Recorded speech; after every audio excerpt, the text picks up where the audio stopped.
clap once. If you can hear me, clap twice. If you can hear me, clap 3 times. Great, thank you.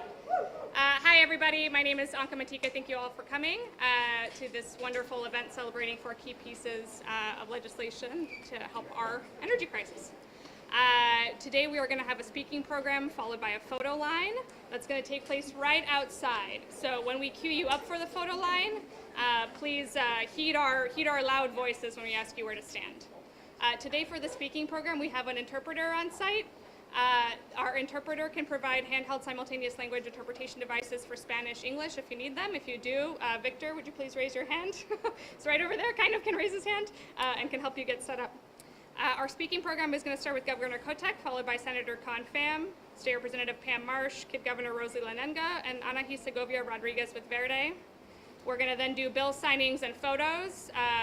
All of you will come stand behind us for the photos, and our wonderful photographer Brian Longoria will take some fancy camera photos and we'll send them to all of you. And then we'll move out for that photo line, which we can help you get some selfies and some chatting with the governor. And then we'll move into press Q&A. So members of the media will start Q&A right about 2:30. Attendees are excused from there. With that, I'm going to hand it over to Governor Tina Kotek.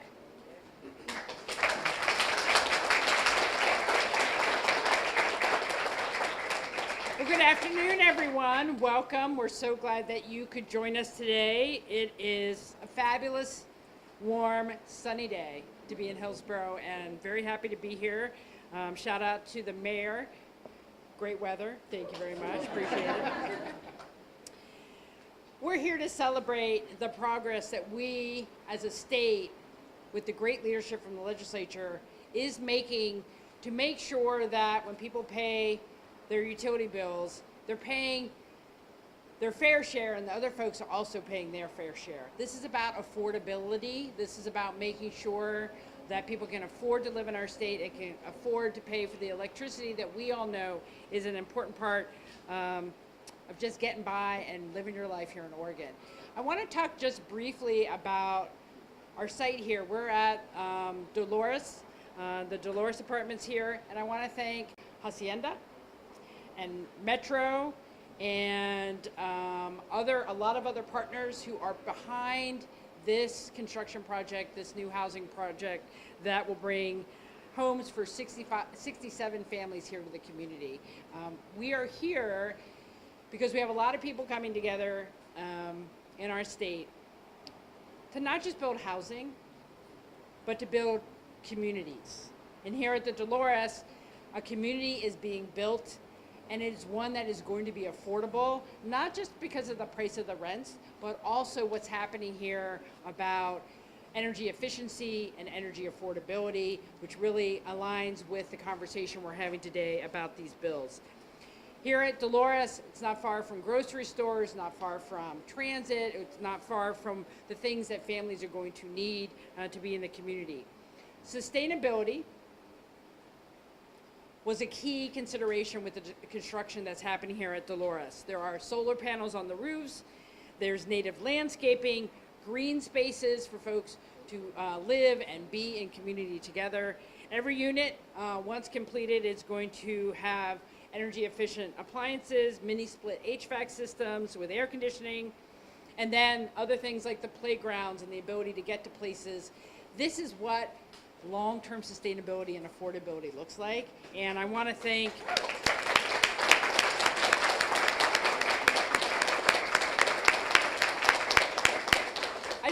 everyone who's been part of it. There's some money from the state, there's money from Metro, there are other different financing partners. This housing complex also got funding from Oregon's Multifamily Energy Program, which is a program that provides money to support the energy resilience and sustainability that you have with the units here. At the end of the day, we want to make sure that people can pay their bills. People work hard, they raise their families, they need to be able to have a place that they can afford, and that includes energy costs that are affordable. Which brings us to the bills we're talking about today. Bills that will support places like Dolores and communities and households across Oregon to be focused on making sure that our clean energy future also includes affordable energy rates for the people of Oregon. So, we all want to make sure people can afford their homes and the bills that they pay. So let's talk about the bills themselves. House Bill 3546 represents a major shift here in Oregon to address the growing demand for very large-scale energy users. This is bipartisan legislation put together this year that will direct the Oregon Public Utility Commission to create a separate electricity rate class for facilities who use 20 megawatts of power or more. This makes sure that our large energy consumers, companies that will continue to grow here in Oregon, those are good jobs, will also pay their fair share in the large amounts of energy that they need to operate. So we can avoid the residential users and the small businesses paying too much. And so we want large users pay your fair share, protects our residential customers and our small businesses.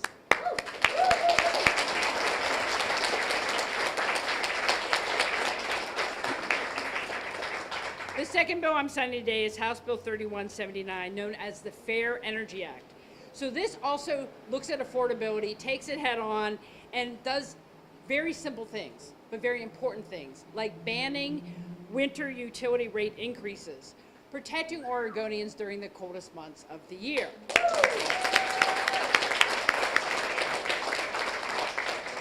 It also allows the PUC to make sure that there are mandatory waiting periods between rate increases and gives the state, frankly, just more tools to protect our consumers in their households. So great new tools for the PUC here in Oregon.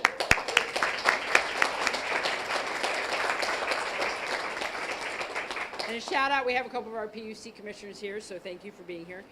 House Bill 3792 gets at the heart of what is one of the biggest challenges for Oregonians, which is helping them pay their utility bills. And this bill will double the size of the Oregon Energy Assistance Program. Instead of $20 million a year, there will now be $40 million a year available to help low-income Oregonians pay their energy bills.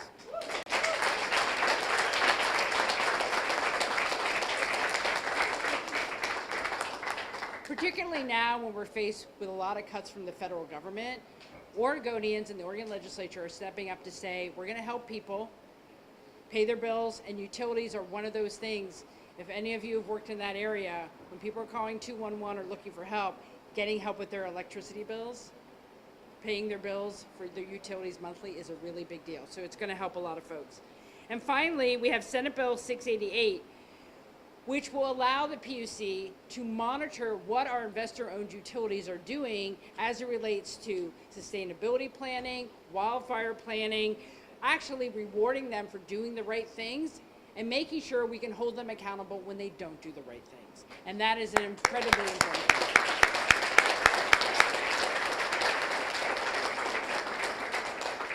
So together, these four bills represent a balanced approach to modern energy challenges, supporting economic growth through fair policies, protecting consumers from unfair rates, expanding assistance for those in need, and building a more resilient energy system. This legislation, all told together, positions Oregon as a leader in both technological innovation and environmental justice, making sure that our energy future serves every Oregonian.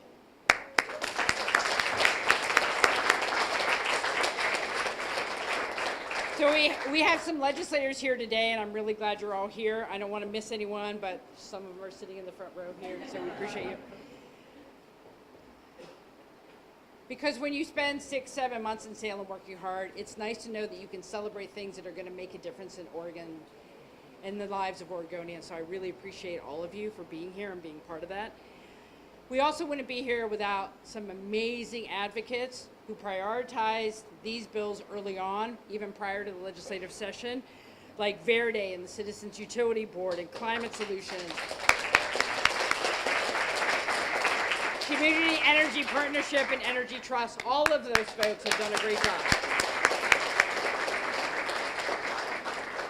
And as governor, I will also say the work doesn't end when the bills are passed and the bills are signed. We have a lot of state agency folks here who are going to help implement them, from the PUC to other agencies. Thank you very much. You got a lot of work ahead of you. I know you're going to do the job because Oregon is depending on it. So thanks very much. And with that, we have an amazing list of speakers. We're going to hear from State Senator Con Pham, State Representative Pam Marsh, our own kid governor, Rosie Lanenga, and Ahayi Segovia Rodriguez from Verde. And with that, I will hand over the podium to Senator Pham.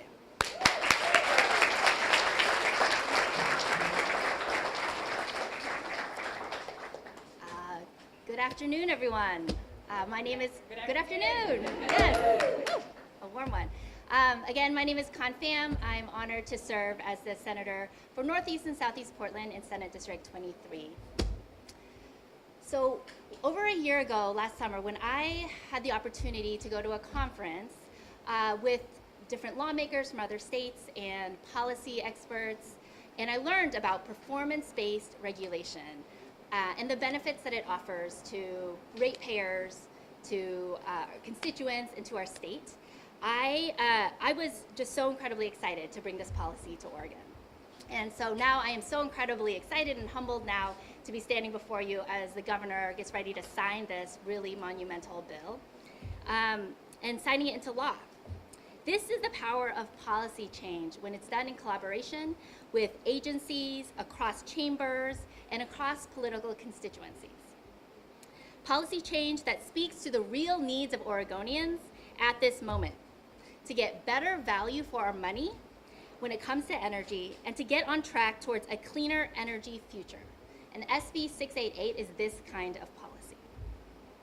So performance-based regulation will modernize the way utilities are compensated, tying financial incentives to actual performance outcomes that we want as a community. So whether it's affordability, which is a top priority for my constituents, or reliability, or resilience in the face of disasters that are increasing, clean electricity and efficiency. These are the metrics that now utilities will be incentivized to perform towards. Our current regulatory approach was built in the 1930s, when the goal was really about just expanding as much electricity infrastructure as possible to make sure that every Oregonian could get connected. So investor profits and rates were tied to the investments that expanded infrastructure. But now, 100 years later, every Oregon community has electricity. So the issue isn't so much connectivity as it is affordability and resilience. The two investor-owned utilities operating in our state are doing quite well. Portland General Electric posted its biggest profit ever in 2024, and the CEO's compensation was raised north of $7.4 million. Warren Buffett's Berkshire Hathaway subsidiary Pacificor reported a profit of $313 million in 2024, up almost $100 million from the previous year. While Warren Buffett's own personal fortune has ballooned to $155.5 billion, with a B. When these investor-owned utilities, their executives and their billionaire owners are doing so well, everyday Oregonians should also see benefits. PBR, or performance-based regulation, will help ensure that we actually do. So today we join at least 17 states in the US, along with Washington, D.C. and Puerto Rico, that have enacted legislation or adopted frameworks that incorporate performance-based regulation for utilities. I want to thank the PUC commissioners and staff for their openness in embracing this new direction. I also want to thank Governor Kotek for signing the bill today. And I also want to give special thanks to my senior policy advisor, Doyle Canning, for guiding this bill from big idea to bill signing. And thanks Senator Golden and Representative Sosa and Gamba, and all of our coalition partners who supported this bill. Oregonians opening our power bills and future generations figuring out how to afford our energy future will thank us for the work that we have done here. Thank you.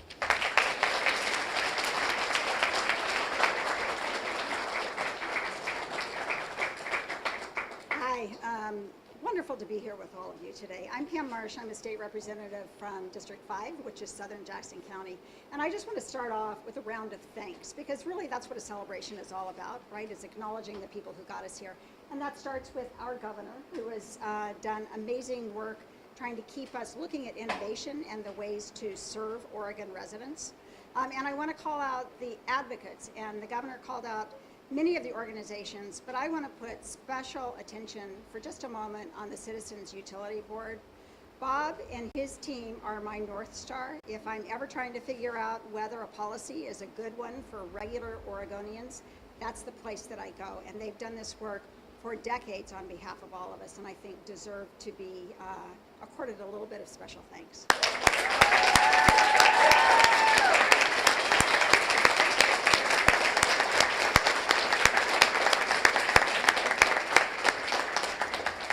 We come to this work knowing that we are living at a time when people who are paying their utility bills are struggling every month to write that check. Our utilities are facing issues, some new, that they've never faced before. We have wildfire. Just over in Central Oregon, there's a fire raging. We have the need for wildfire mitigation to reduce wildfire to the extent possible. We have other kinds of erratic weather events. Note the heat domes that are more and more common across the state. We have the retraction of the federal government from the investment in renewable power, which is a whole problem of its own. We have increased load, and we have the pressures of inflation, and our utilities are struggling on their own. If it were not for our ability to step in, we would see the costs of all of these elements falling over onto Oregon consumers. So what we are doing today is celebrating the fact that the legislature has stepped up, and we are giving the Public Utility Commission the tools they need to protect Oregon residents and our small businesses when pressures pile onto the utilities. The lineup of bills here today will ensure that Oregon individuals have the ability to actually come and pay their bills every month. I am a big fan of all of these bills, but I want to call out in particular the Power Act, because I worked most on that bill. Traditionally, growth in the Oregon energy sector was relatively balanced across all users, meaning that it was a reasonable thing to project the cost of growing that system across all users.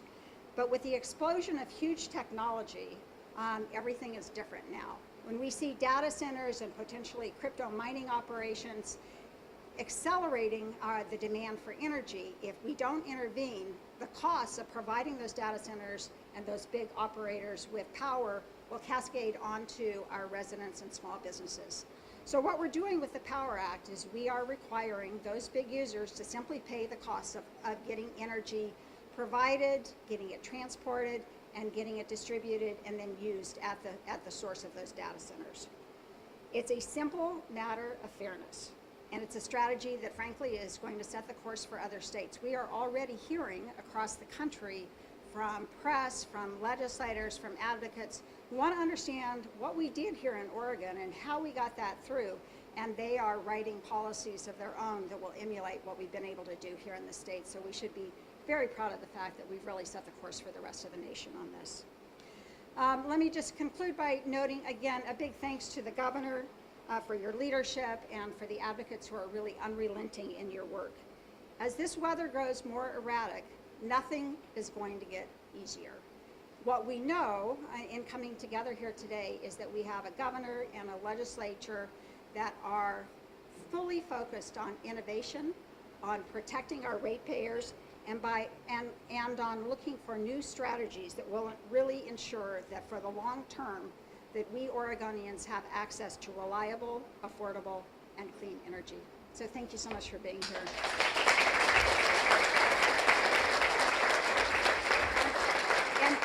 And I get to introduce the kid governor, Rosie.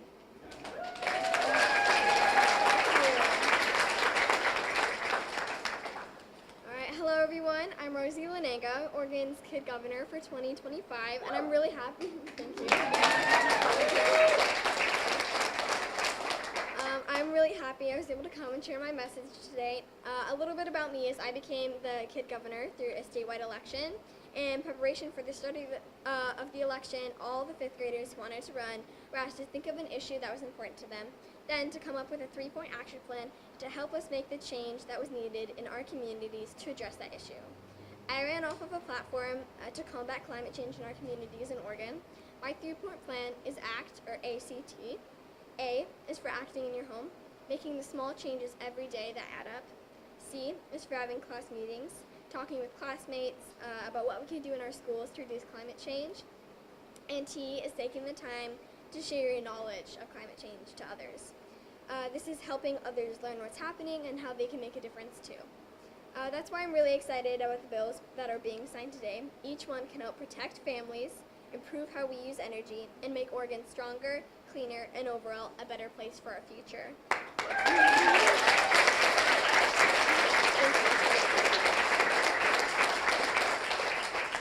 Now with that, today I'm speaking about how climate action and protecting our environment is an issue everybody should be paying attention to. To start out, I want to say what an amazing state we have.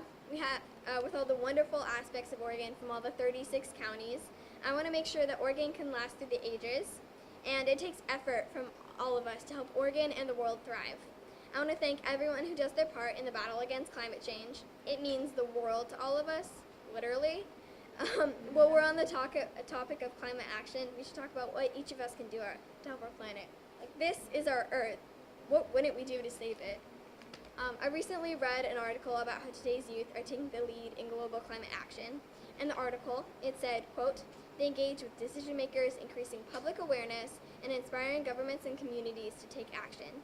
Their enthusiasm, commitment, and innovative ideas are an inspiration and serve as a reminder that everyone can make a difference in the fight against climate change."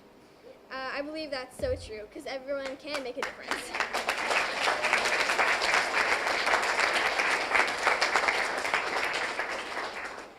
Just because I'm a kid doesn't mean I can't help our Earth, and I'll end with my belief that if everyone makes an effort and stands up for our planet, we can make a difference together. A quote I like is from President Theodore Roosevelt: "Do what you can with what you have where you are." I think this quote is a good reminder for all of us, no matter our abilities, no matter the resources, no matter where we live, and no matter who we are, each of us can do something to help. Thank you for your time.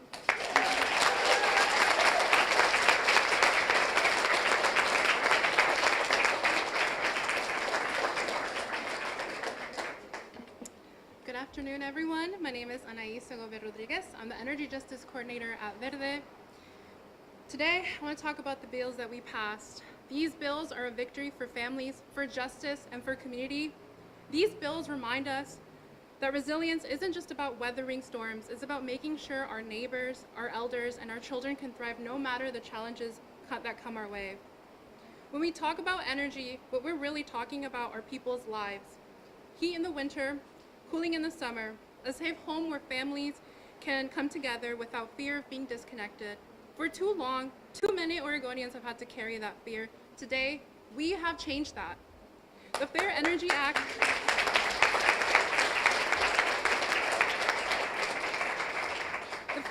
Act helps ensure that utility rates no longer hit families in their most vulnerable moments. The Oregon Energy Assistance Program expands the safety net, making sure that those who are struggling the most won't be left behind. Together, they bring fairness, stability, and compassion into our energy systems.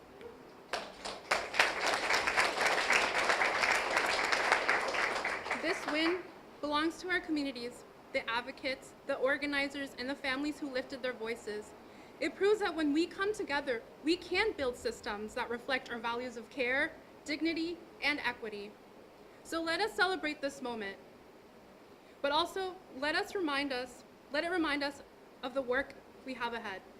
Because resilience is not just about surviving, it's about ensuring that every Oregonian has the power, literally and figuratively, to live with security and with hope. Thank you.